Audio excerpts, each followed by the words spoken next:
Another thrilling episode of the Postmodern Polymaths podcast. With me is my long-suffering co-host Zach Law. How's it going, Zach? I haven't been suffering that long. Well, you want to suffer longer? We can make that happen too. First of all, what are you drinking? What are we drinking? I'm having a very limited edition Orpheus beer. Here, Secrets Live, Volume 1. This is a collaboration between Orpheus and a local beer store. Only available at the shop. And what was it? Let me check. Aged 28 months in a single 14-year Knob Creek bourbon barrel. So there you go. Okay. So the liquor store buys the barrel, and then the place does the beer, and then they make it and they sell, and they make lots of money apparently. Main Street is going to do something like that, I think. But anyway, down Main Street. Oh, copyright. Okay, nope. Founders. Yeah, that's all I got. The porter. I don't know. I didn't feel like fucking with anything else. I could have got breakfast out, but I wanted to mix things up. Yeah, you could have got like KBS through the years. It seems like they had a pretty nice selection of stuff, but that could be a better save for later. I got to do KBS to rest for a minute. But anyway, all right, we have somebody sitting in the virtual green room. He's been on here twice already, I think. He said he wasn't doing any more interviews, but he was actually persuaded by my charisma. So, back from the dead, and with less hair, Dan Arel. How you doing, Dan? And more hair. Hey, Chris. Zach, I'm doing very well. A little bit of hair right now. I forgot. Lazy on shaving so you moved it. You moved it, is what happened. I moved it. Just brought it down. Yeah. Okay. Well, this was going, and this was dropping, so I thought I'd cover it with a beard and then get rid of that. Let's see. Good. Now you maybe can do it. Well, you should try to do like a linen thing since you're a goddamn communist. Full on now. One of those linen beards. You can do a profile like that. It's a good idea. Helps people know when you're thinking too. You know. So Dan, how's it going? Hadn't talked to you in a while. What you been up to?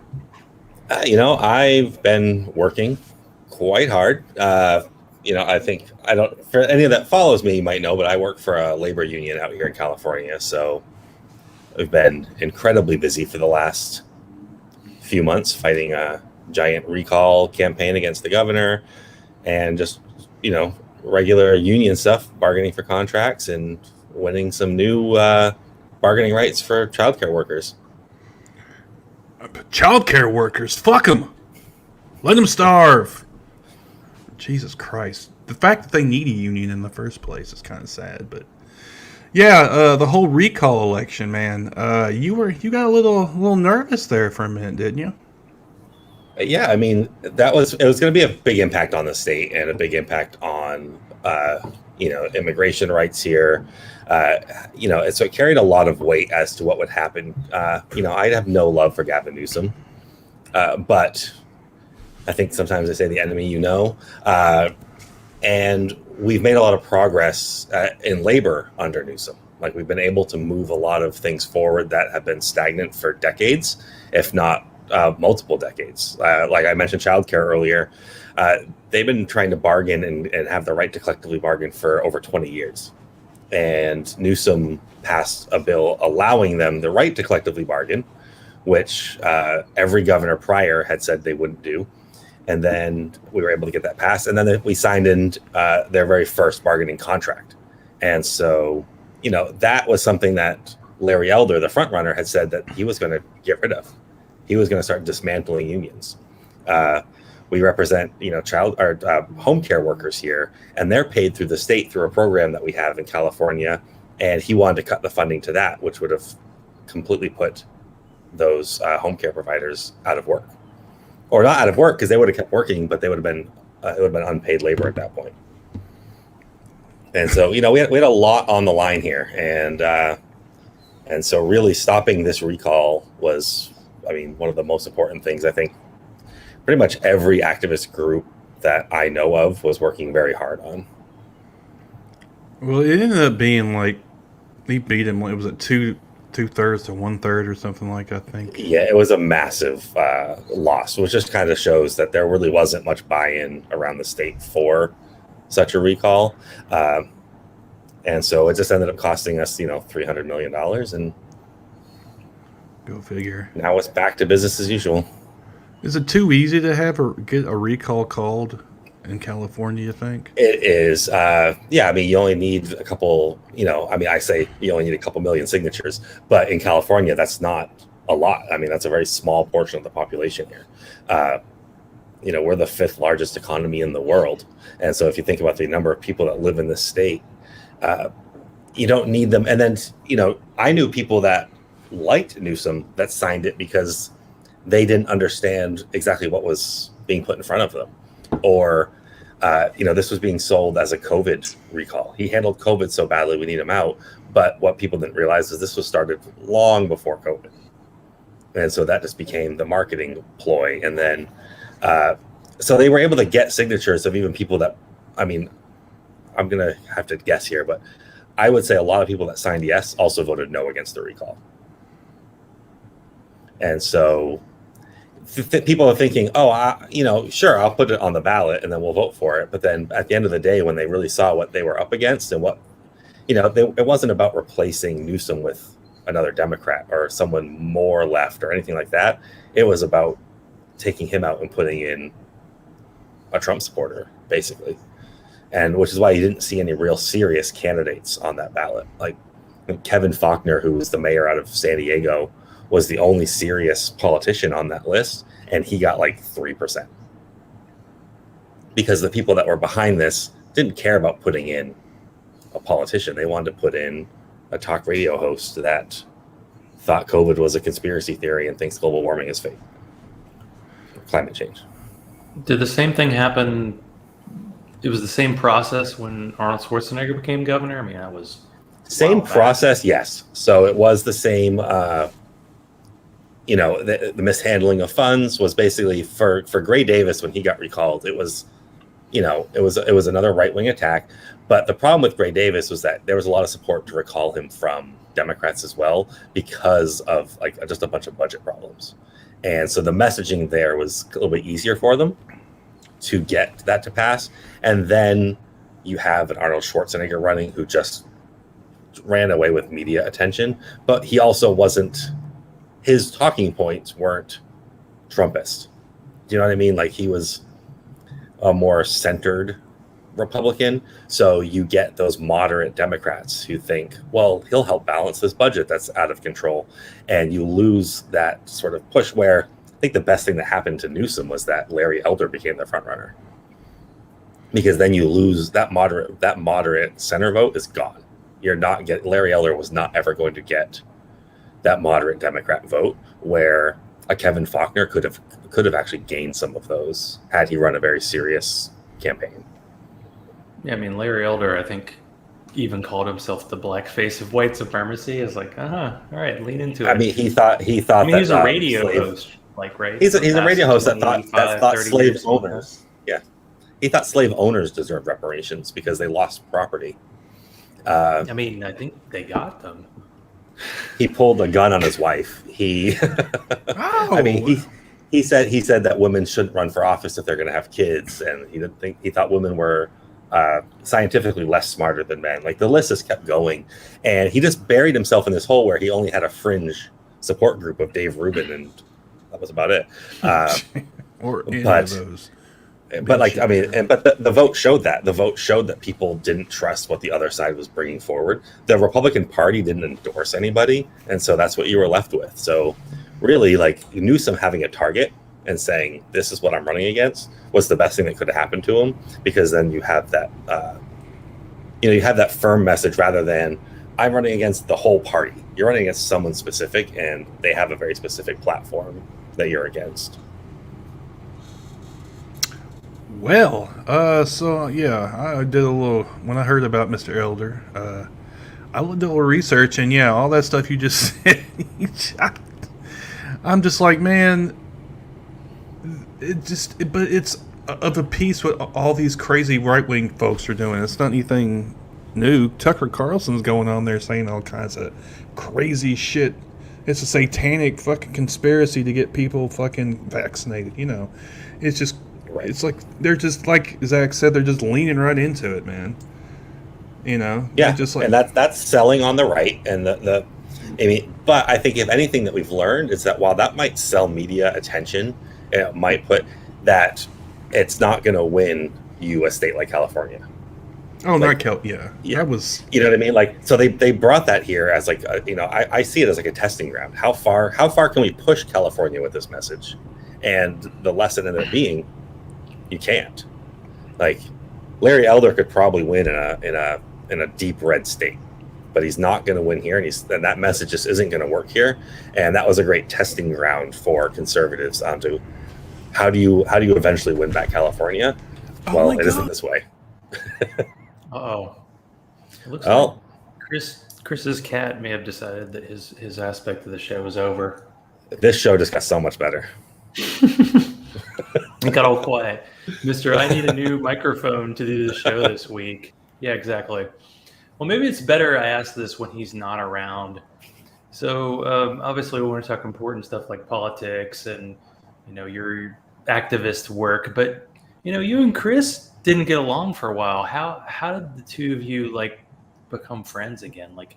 I like hearing a story of hey, people were mad at each other and then they actually got along together. Yeah. So the funny part is I don't think I could tell you what started us being mad at each other anymore. I just don't remember. There he is. Maybe Chris remembers, but honestly, for on my side of things, it was knowing I was wrong. That we weren't. And I think maybe this goes both ways with both of us, is that we weren't listening to each other at all. We were just hearing ourselves. And so I remember reaching out to Chris and saying, fuck, man, I was wrong. Like, the way I talked about you and to you was really shitty. And we don't ever have to be friends or friendly again, but I need to tell you that that's a shitty thing I did. And it kind of just moved on from there. Oh, we talking about when I schooled your ass on Twitter? Yeah. I didn't see it. I blocked you. Sorry. Is that before you guys decided to become beard brothers? Oh, that was he just came with a beard. Yeah. Once we got back together, I was like, I'm gonna grow a beard to look more like him because I felt inspired. But no, I think it's a great lesson in people who are on the same side of issues being too. And I'm only speaking for me here, Chris, but being too invested in, no, it's my way, that's right, and not taking a moment to listen just for 5 minutes. And then you let it get heated. I'm terrible at getting heated too quickly. I don't debate very many people because I'm not good at that. I'm going to stay calm and listen to their side and then give my rational side back. My level goes from, oh, I'm listening to them to, I'm building a guillotine right over here real quick. I'll be right back. Oh, no, trust me. I'm 1 to 1,000. Dan, you don't ever have to be afraid of people knowing that. Because if I don't think so.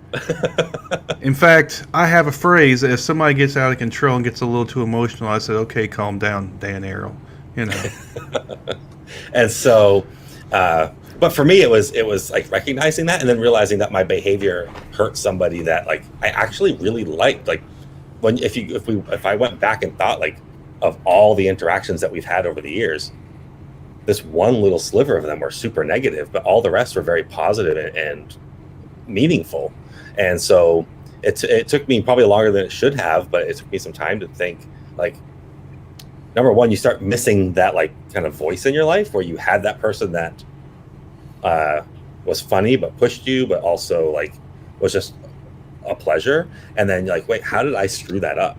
And to take a moment and say, well, did I? Yeah, I mean, was it all on me? I can't tell you, but I played a role in it, and so I had to eat that role. And Chris came, and I mean, on my end, Chris came back to me with a very similar, I was an asshole as well. And I think it was pretty quickly that we just started being friendly again, because I think we realized that we were just being dicks and buried it. Well, it actually, and not to get to, it actually meant a lot to me when I read that. I couldn't believe you fucking said that. It was crazy, because usually, of course, it's different a little bit now. I'm not quite as into that secular atheist thing as I used to be. But it's too often, like you said, that people just shut you out without giving you a chance to actually explain yourself or whatever. Try. I mean, of course, there's obviously instances where there's no going back. I mean, if you're going around sexually harassing shit or masturbating in front of women in dressing rooms, like Louis C.K., for example, you're not coming back from that. Right. Okay, but people who are cool who disagree can, because I don't even remember. Frankly, I was in California when you blocked me. I was in California on vacation, and I was sitting at a bar drinking old Rasputin. I remember this. I was like, "Hey, look, man, Dan Arel blocked me," and I was drunk, and nobody gives a fuck, obviously. But I don't even remember what the fuck. I was just right before you came on. I said the same thing. I was like, honestly, if I can't go back and tell you the story of like what caused it, because I just don't remember. Like that's probably how petty it was, and that it was something just like both of us at the wrong time, getting into like something dumb that just pushed over the edge. And I'll even say, like, from a personal side, like at that time I was probably getting it the most from everybody, because that was at the same time I had Seth Andrews coming at me. I was the same time I had and so it's not to make excuses here, but to say, like, when you're just getting piled on, suddenly everything just starts looking like the enemy, and you miss the right people trying to correct you in the right ways, and you just mistake them for the others that are just shitting on you. Seth Andrews, look here, asshole. Don't mistake me for Seth Andrews. It's only Nazi. It's only a Nazi if it was sparkling, fascist. It's from the Nazi region of France. Yeah, I was wondering if you had any reunion with the Outrage Brigade, because you're like a center figure of that.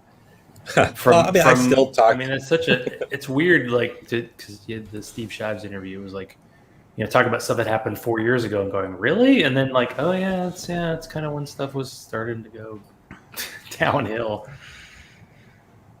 No, I mean, Christy Winters and Steve Shives and like all the people involved in that specific time, like I still talk to, I'm still friendly with. But I would say for the most part, those that came after me the hardest, I've either felt at least vindicated and look how far they've gone now, or we just have no community. Like, I don't know what Seth Andrews is up to anymore. I don't look. I don't think he's blocked me. I haven't blocked him. I just don't check. He's got his own thing going on, and it's not worth my time to know what he's up to.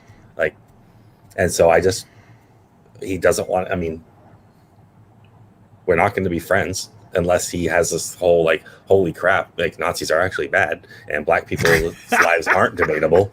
I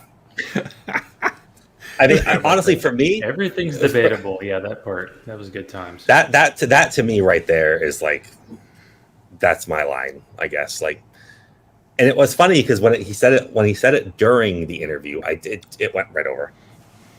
Like, I remember like listening back to it later, and like we kind of sparred about it, but like the impact of what he said, it was later on when I was like, oh my God, did he really say that? And like going back again and listening and being like, yeah, that's really what he said. Like, at the time, it just became like that thing. It went over my head. We sparred, and then we just kept going. And then I do remember him telling me that I was very dangerous, and he was like scared of my ideas or something like that. Thomas Smith said the same thing about my views. He said that they were very dangerous and this and that. And although Thomas Smith did later on say, "What's it feel like to be right?" So.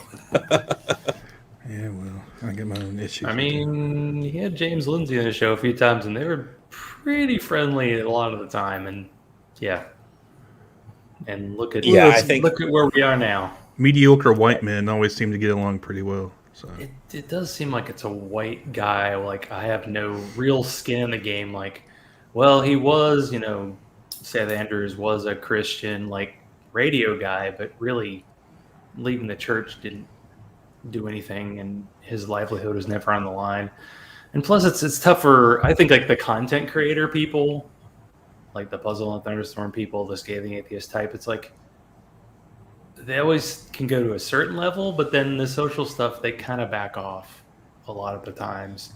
Yeah, And then it seems but like it seems like there's this piling on of like people saying like you're dangerous, like oh look what Antifa's gonna do, and it's like what did Antifa do exactly? And that comes from like people like Seth who, and he's very much not alone here. So I don't even mean to pile on him on this when I say this, but like at that time and still.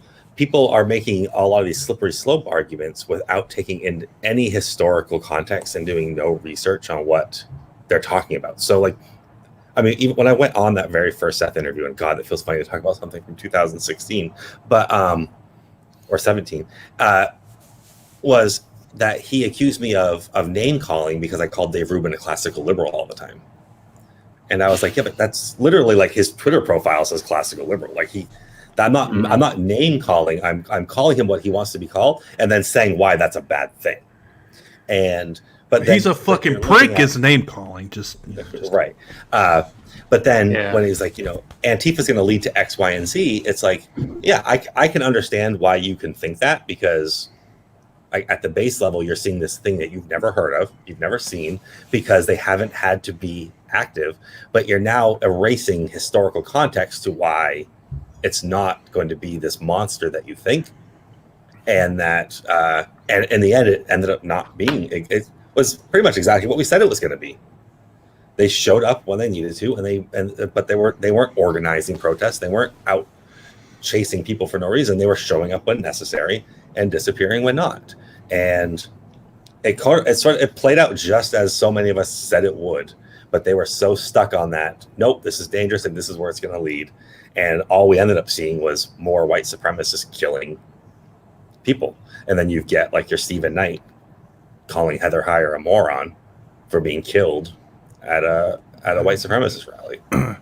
Which he when asked to comment on it, he said, "I don't care." It was something like it was morons fighting morons. Yeah, that was godless spell checker. Who was like considered the neutral guy asking questions at one of the Myths Milwaukee conferences before they were like just like the rails were disappearing and now they're way off into the wilderness. But I mean, I see other people. It's like you stop following people online and the other people are still retweeting them, and it's like, why, dude? He's long left my timeline. I mean, it's a relaxing thing, but I know Chris brought you on to talk some politics. So, what you got, Chris? Oh, one more thing before we just kind of segue into that. The only thing I wanted to mention was that guy who was on Twitter retweet my shit, who was apparently on on his team or whatever. I was like, maybe somebody will actually fucking watch it for once, because this guy had a hard on for you. I don't even know who the fuck he was. What the fuck? So he has me blocked. So I wasn't even able to go and look and see what. He blocked you. He blocked me. Yeah. Oh, okay. I don't have him blocked. He blocked me. But during that time, Steve ran a pretty good smear campaign against me. He's got 3, 4, 5 times as many followers I have, if not more. And so, he ran a full-on pile-on campaign, and that whole group of people still hate my guts, regularly. So I've got filters and blocks and all that kind of stuff. That I don't block anybody, but I have auto mute features on my Twitter. So people I don't follow that dog pile, they just get muted and I never see it, which I take a lot of pleasure in knowing that they're rage tweeting me, and then it just goes into the abyss, and they don't even get under my skin because I don't know what's happening. But yeah, they ran off. He really went on the whole you're anti-Semitic because I support Palestinian rights. That's where all of it comes from. That's what. Every anti-Semitism thing thrown at me is that I support Palestine and I don't support Israel, and that's where it stops. It isn't they don't have a screen grab of me saying something anti-Semitic. They have me saying that Palestinians are human beings. Okay, yeah, that's what I am too. So I guess it's the people who call other people anti-Semitic. Seems like the only reason they like Israel is because that's where the world's going to end, or they're but they're in a war against Muslims, and that attracts a certain group of people. I'm glad we cleared that up.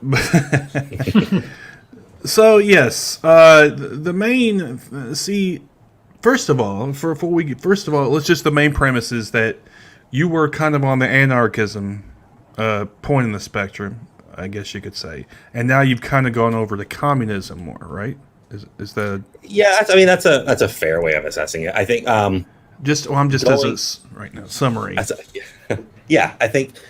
My trajectory has been funny. Is that I went from in the 90s, I remember standing out with like Clinton Gore signs trying to get voters, through becoming more socialist, into communism, and then honestly within that range of Trump's election was when I was really attracted the most to the anarchist side of thinking, mainly because I saw them being the number one people out there doing work at the time it mattered the most, when we needed people in the streets to protect communities.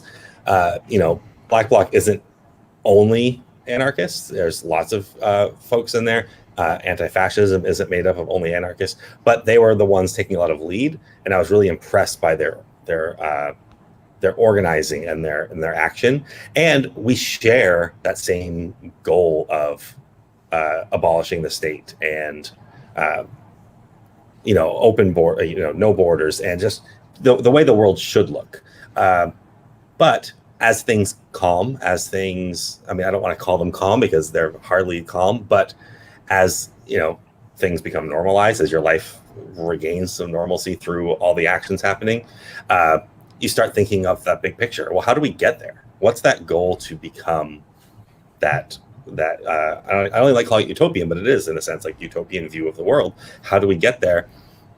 And that's where I found such a lack of analysis in anarchist thinking, which was, and this I'll steal from Lenin here, but anarchists are waiting for people to change, and so a lot of that goal is people are inherently good. Capitalism pits them against each other, but given the opportunity, they can work together. They can live in a society that is stateless. But in that meantime, we're literally wading through suffering. We're watching all these things happen while we're trying to build little pockets of good. And so you've got anarchists running food drives and clothing drives and medicine things, and these are very small happening, but I felt like there's not enough analysis of how are we going to push there? What's that role to get there? And for me, I just kept reading and learning and talking to other people, and then buying more books and reading more and trying to figure out, where do I fit in this? How do I feel like this needs to get done? And realizing at the end of the day, for me, communism was that answer, because if you look at Marxist theory and Lenin's theories and others, that it is about that stateless society. Anarchists and communists have the same goal. It's just that transitional process on how to get there. And so if I'm true to myself and am going to label myself, then I don't fit that anarchist thing, and it's incorrect of me to continue call myself one when I just don't feel that that's where I am. I feel like you need that transitional period to bring it apart, or about. I feel like maybe we need a kind of a quick overview of, obviously it takes forever for theory and all that bullshit. But when you speak of anarchism and communism, kind of a quick 101 on what you mean, maybe.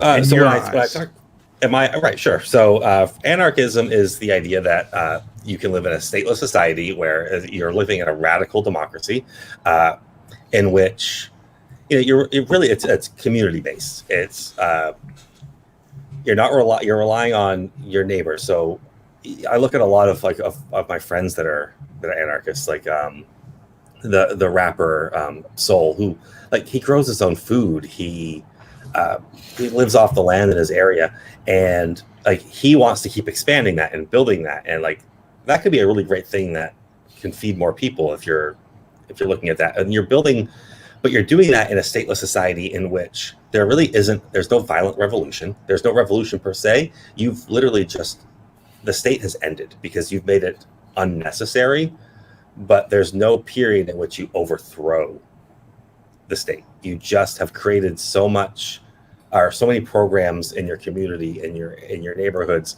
that you're no longer relying on state help, and that just becomes obsolete.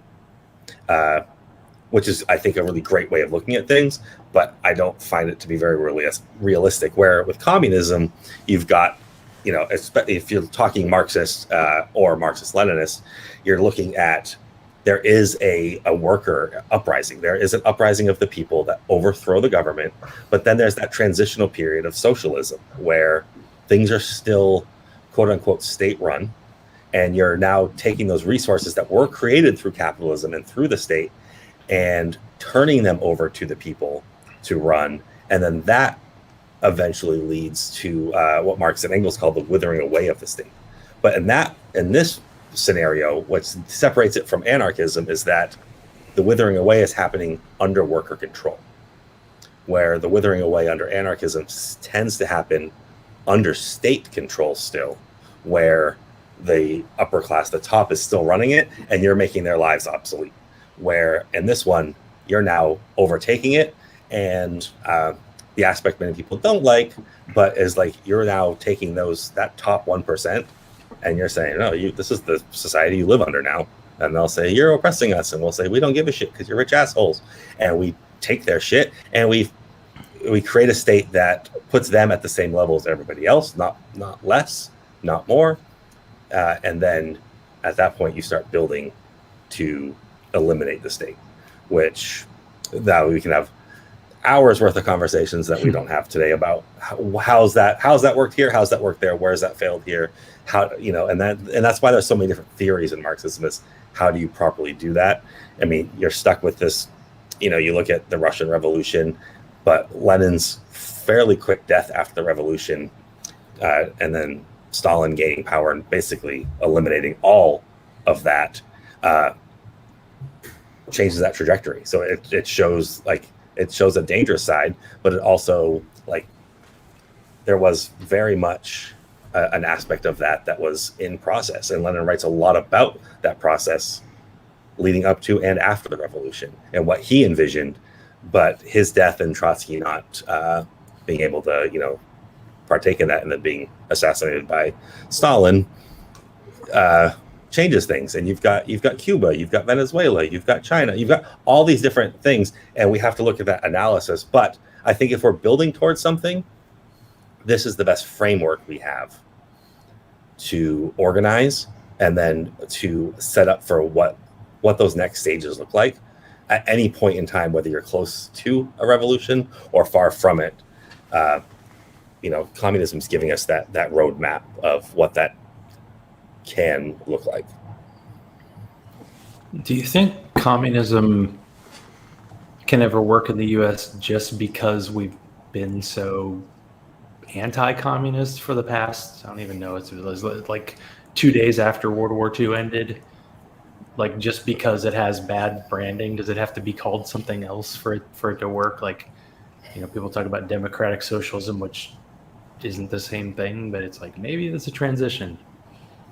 I think just to speak on democratic socialism, the problem with that is that you're just trying to put band-aids on capitalism, and there's never a period in which you've eliminating capitalism. You're just fixing it a little bit along the way, and every time something's wrong, you tweak it a little to try to make it more right.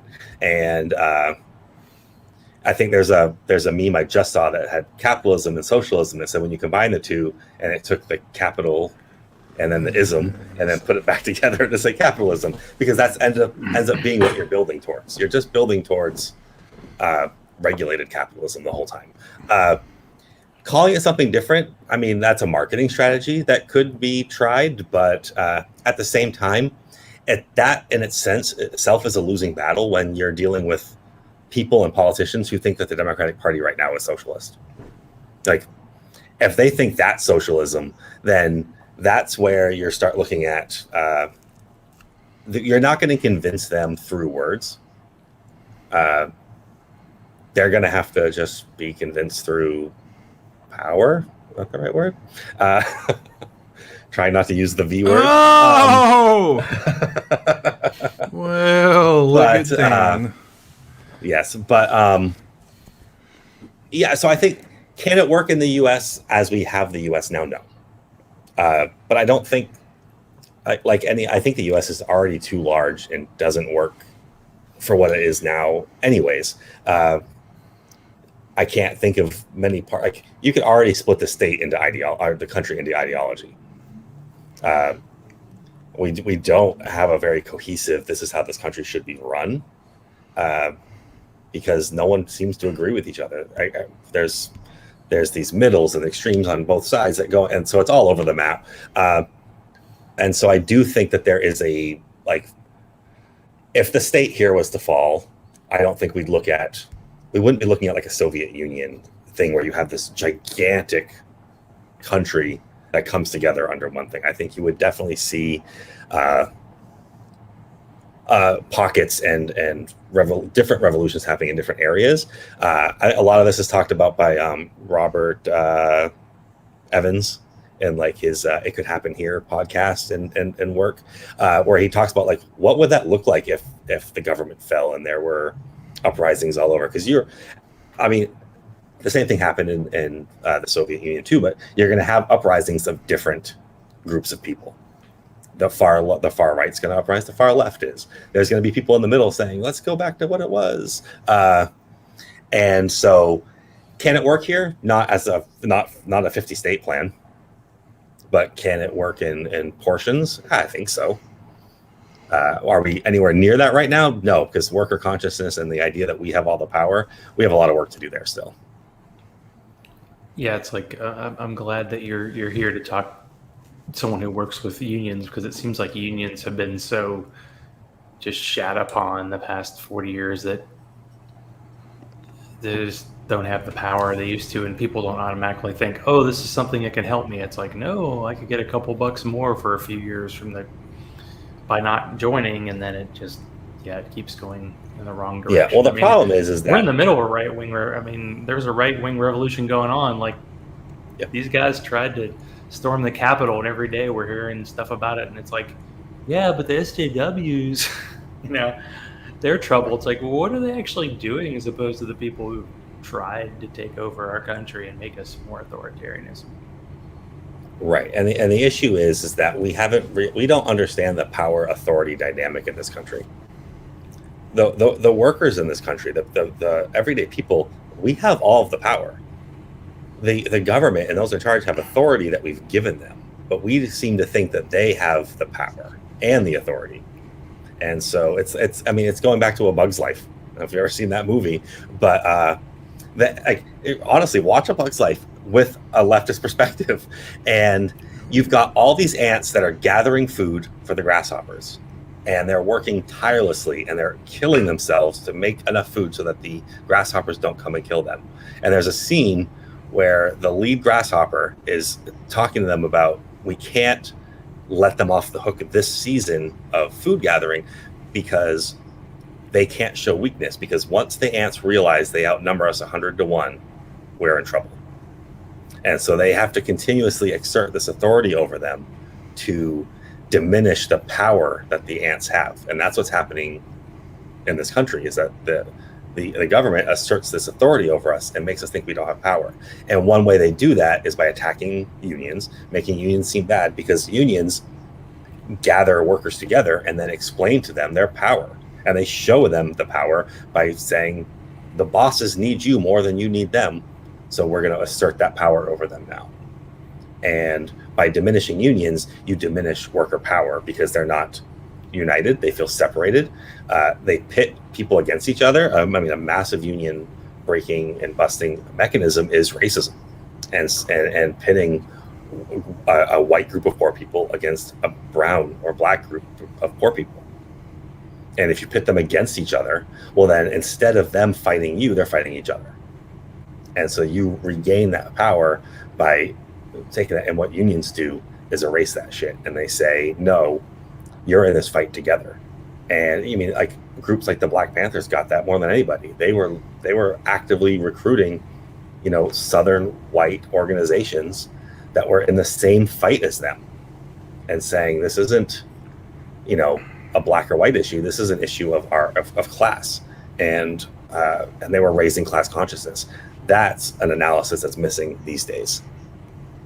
Oh, Fred Hampton, how we miss you. He was a badass for doing that kind of shit.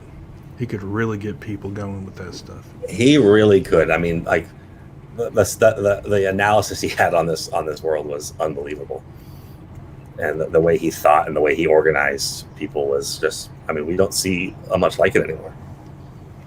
I mean, the crazy part is he was like my parents' age, and they're both like 72, and he was killed when he was 21.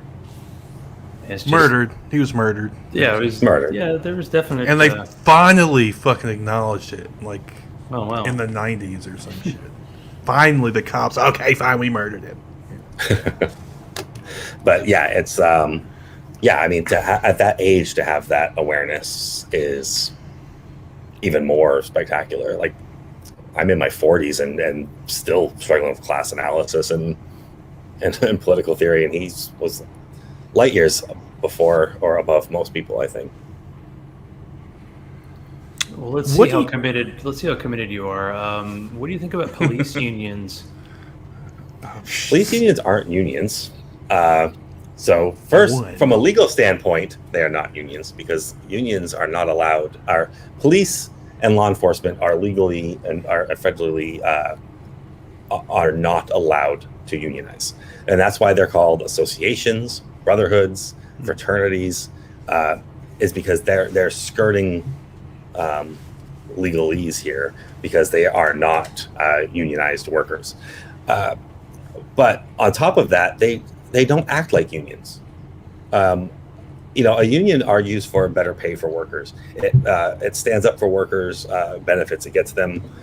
It puts in things that make it harder to fire them. And police unions just make sure that you are allowed to kill people, and they fight to bring more immunity to officers. They regularly fight to actually eliminate the possibility of ever charging a cop who's killed somebody with any crime whatsoever. Isn't that the term qualified immunity? Is that the one? Qualified immunity, right. But they push it even further than that, because there's a lot of qualified immunity that has like an asterisk that, like, they're an internal investigation, and there's unions out there, or police unions out there, who are literally drawing that line and saying, no, if you're a cop and you kill somebody, it's justified because you're a cop. And there's no question, no trial, no nothing. That's just the way it's got to be. But even the most awful of cops, unions will defend them and move them. They will find them another job somewhere else. They will fundraise outside. Like, I work for a union. We don't fundraise.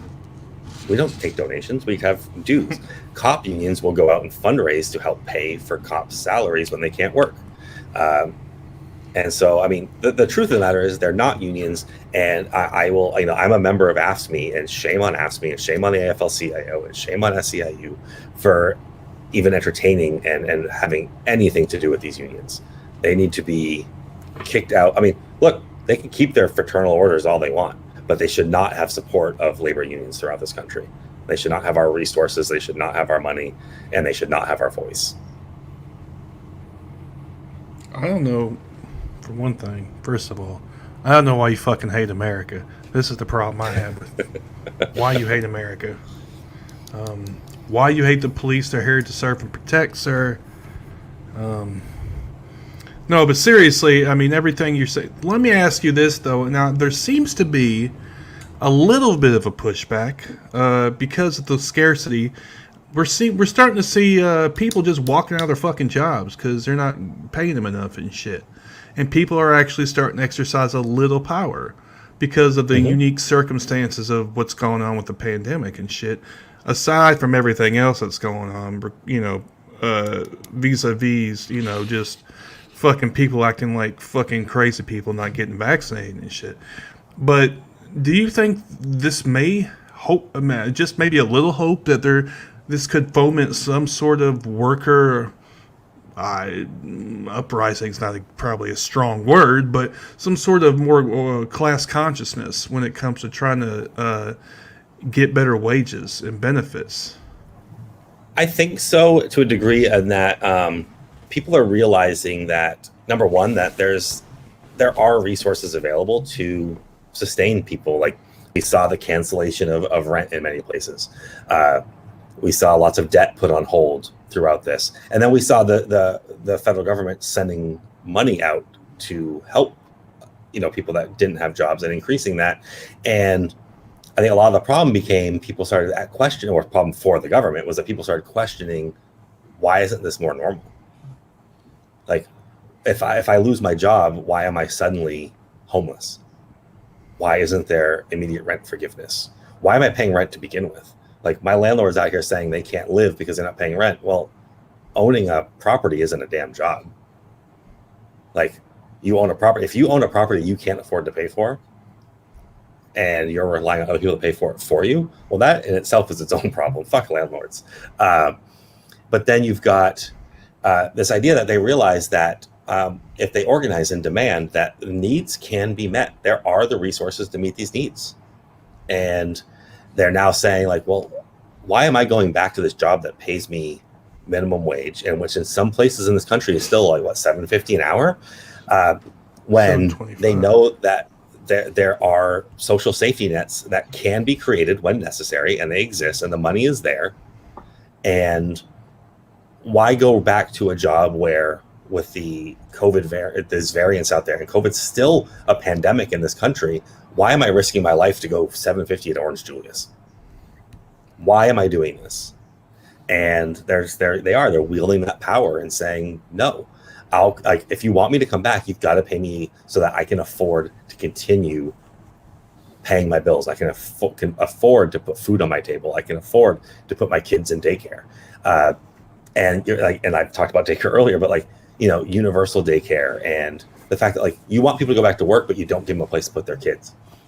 And so there are a lot of these discussions are finally happening, where we are taking stock of what's it take to live, what makes us happy. Because if one thing COVID did do, it really made us take stock of our own lives.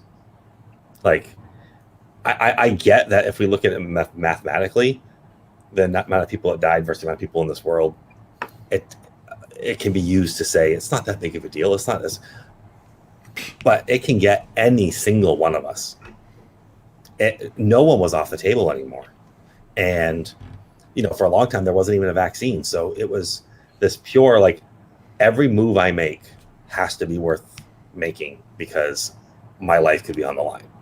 And it just makes you pause for a second and think about what's worth it in my life. What am I doing with my life? And then you have all this time at home to really start thinking about it.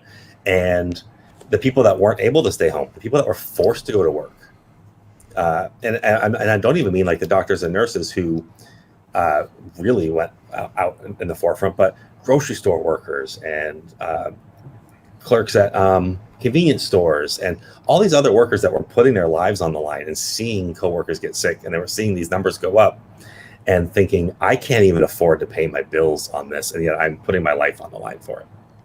And I really I hope we never go back to normal, because normal wasn't working, and we need to now move past that, and we need to continue to use this momentum and this what we've learned to change what's going forward, even if it's, quote me the one time I'm going to say incremental change, but we're going to grow off of this. And if we don't, then we failed to utilize it. And it's because there is a massive campaign by corporations and the government and others to push us back to what normal was, and to say, no, we're going back here. Wages stay the same. Everything goes back to the way it was. Look, isn't your life great? It's back to what it was. And people are realizing now, my life wasn't great, and I can do something about it. Yeah. It was fine. Well, maybe one of the reasons, during COVID, you grew a beard is because of, we didn't even get a chance to talk about hockey. So I wanted you to be able to talk about that. And of course, the part a beard, not the playoff beard, but the full year-round beard plays in that. Wait, hockey in California, that's a thing, huh? Hockey California is quite the thing. Yeah, I'm very fortunate. My son, I introduced him to hockey when he was very little. He really just took to it. Something I played growing up, big passion of mine, and it's I love it because to me it's a way of giving back as well. 3 times a week, I've got 16 kids coming to me, and I'm teaching them, number one, to play a sport that I just love and think about all the time. I'm giving them something really great to be doing, but there's a lot of stuff to be learned in hockey, and I get to be a mentor to these kids and show them what it means to work together, what it means to succeed and to fail together. How what it means to put in the work and the effort to want something and to build towards it. And yeah, I mean, I've had tons of success doing it. Just to brag a little, but I was named the 2020 San Diego Goals Foundation. I knew it was coming. Just waiting for it. Bragging, I put a lot of work into it because it's something I really am passionate about. It's not just I'm not just a dad that coaches. I really take it very seriously for all the kids on the ice, and for the program in general. And I think I'm trying and working hard to get more involved too in programs that make hockey more accessible. It is a very privileged sport. It's very expensive, and so it does put up a really big barrier for many people to get into the sport. But there are a lot of programs out there now trying to expand that, and I'm working harder with them and trying to make hockey something that more people can become involved in, because I think it offers a lot of great life lessons. It gives you something to work towards, and I think it really does have a lot of benefits off the ice as much as I love the game on the ice. Well, was it hard for you to convince the parents to wear the 80s CCCP jerseys on your team? To be honest, I'm hoping a few parents don't end up stumbling across this. For me, it's very important that I check politics at the door at the rink. I want every kid to feel welcome, and I believe that I can be a very big positive influence on kids' lives, and without knowing what their home life is. I've had kids I had a kid on my team a couple years ago whose dad had multiple Nazi tattoos, and I made the decision early on that if the dad ever asked me about his kid and hockey, I would acknowledge and tell him, anything that he needed to know about his kid and the sport. But that if that's what the kid's seeing at home, well, then maybe there's something I can do for him on the ice to give him a different perspective and get him around other kids that don't feel the same. And not the easiest thing in the world to do when that guy's hanging around. But I thought it wouldn't do me any good to shove that kid out the door, because then he's just going to have his dad being the only influence in his life, or people like that. And so, I thought more, what can I do for this kid, rather than how much I hate this parent. I mean, that's. I'm glad you kind of brought that up, because we think about the Nazis, of course, are horrible. Everybody knows that, But what about the kids, and specifically, if you're going to kind of a parallel here to the South, Jesus God, these fucking Christians everywhere, Christians, I should say, going around and indoctrinating their children with fucking harmful ideology. And to me, it's not really that much different. I mean, Christianity's had has a stranglehold on fucking civilization for the past 2,000 years. Nazis have only been around since 45. You got nothing on religion. Come on, man. Yeah, and I like I said, it really wasn't easy, but other parents on the team recognized what was happening as well. So I did have parents start showing up with pins on their jacket that showed their support for non-Nazis, and so it was known that my team was not a big fan of what was happening.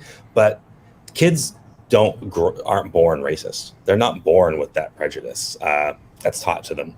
And so, like I said, I could have just said, "Get out of this rink. You're not on this team." And I said, no, you know what? Like, it has to. I mean, sadly, they didn't last very long. One season and they were gone. But if I would have come in with my raging ideology, they would have been pushed out way sooner, and he never would have had some form of positivity that wasn't rooted in hate. So, your elevator pitch. If I'm just some guy, right? It's coming up to you. And let's say I'm fairly open-minded, right? But I'm kind of a progressive, Democrat kind of guy or whatever. And you tell me communism is something you need to look into, and it's something that probably is one of the best things to go for as far as organizational, if you're going to organize a government or whatever. What is it that you would say to your everyday person to try to convince them of that? I mean, for me, it's starting with the human rights aspect of it. So when we talk if I'm talking to a progressive, especially, it's, we're on this train of healthcare is a human right. Housing is a human right. Food is a human right. We don't have a governmental system that believes that. And we don't have a governmental system that can provide that, because we have let it be run for centuries. I mean, I can't say decades. It's been much longer than that. That land ownership belongs to the banks, and you have to take it from them. We've commodified water. Like, we literally pay for water in this country, and that the way to make sure that everybody has the basic needs that they must have to survive, to not worry about their livelihood when they lose their job, if they lose their job, to be able to flourish in a way that they feel best suits their needs. So, I mean, especially if I know the person, but the number of people that give up on their dreams to be musicians and artists and writers and all of it because of the necessity of bills and of staying alive, that the way we get there is through a system of governance that gives humans self-autonomy, but relies on things like mutual aid and the allocation of resources to make sure that all human rights are met. That the best way to get there is through a communist ideology, and it's through Marxism, and it's through working collectively to create these communities and communes that then serve everybody's needs for survival. I like it, man. You need to write one of those tracks or whatever, and put it in. They hated him for his message. Yeah, so you could be a Arel martyr. tracks. I like that. Yeah. Put him under all the windshield wipers in your community. I mean, I'm just saying, man. It's easy to mass produce shit nowadays. Wow. Well, I didn't have any more questions. Is there anything else you wanted to bring up, since you're so rarely on the air? No, honestly, I just wanted to thank you guys for having me on. Like I said, it's been a while. A bit on purpose, just to take some time off. But this is passion work for me. I get to work in labor for a living. It's a huge privilege to be in the position I'm in, to represent workers and get to spend every day that I'm at work fighting for them and lifting them up and being a part of that overall fight. I think I get to represent 140,000 people in the state of California who are very underserved and underrepresented in public spaces, and especially in the government. And they're written off as babysitters. That goes for both home care and childcare providers. And that I now get to devote my life to fighting for them. And then on top of that, just being or trying to be as politically active as possible in and out of work. It's awesome. And to get a chance to come on here and talk about it was just something I couldn't say no to. Or me. You're welcome.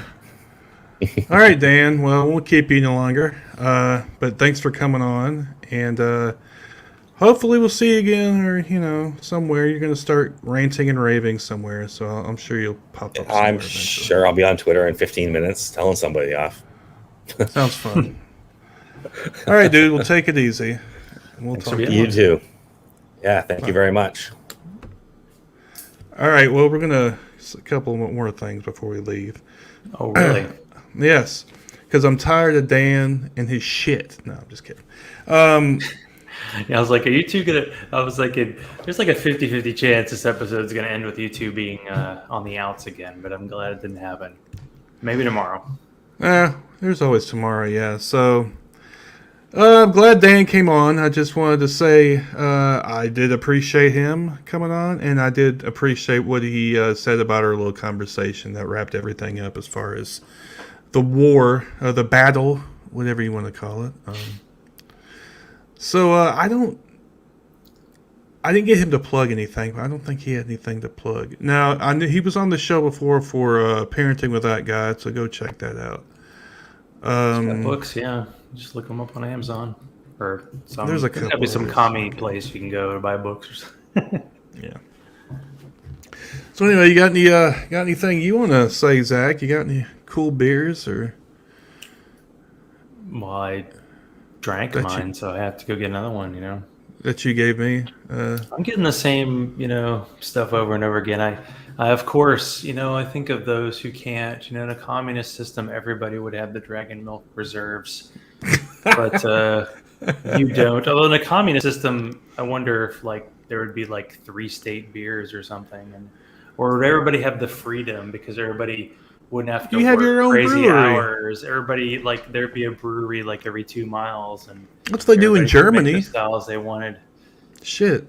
But Germany yeah, I has got the breweries peanut and butter everything. and the vanilla, and I got the regular Dragon's Milk and the Backwoods Bastard. It's all the usual. I didn't get anything too crazy. I mean, just this one off. Otherwise, it is stout season, so enjoy it. It's finally going to happen. It's getting colder, and people are realizing that crisp beers are socially acceptable 3 months a year.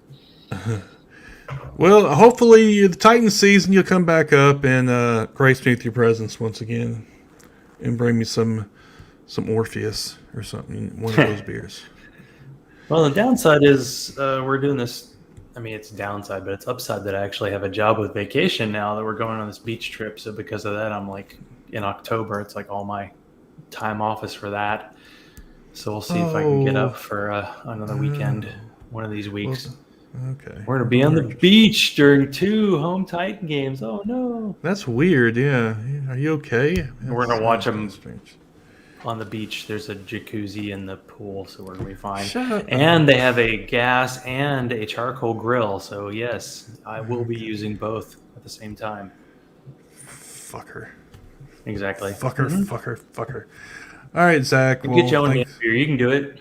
I can. I'm not saying you have. I'm just saying. Variety's the spice of life. That's what they say.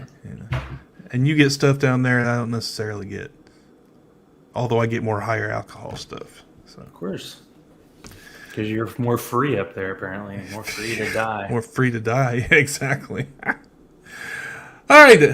But I guess I will end it there. But you know what to say. Until next time, y'all take it easy now. Okay?